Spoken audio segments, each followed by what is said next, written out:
कोबी, गाजर, शिमला मिर्च आणि बटाटा हे एकत्र करून मिक्स करून घेतलेले आहे।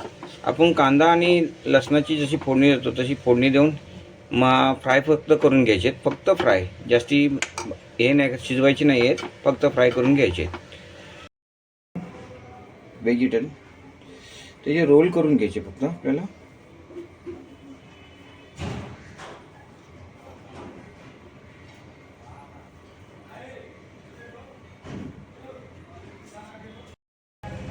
रोल तयार करून ठेवणे, बारीक गॅसवर तळून घेणे।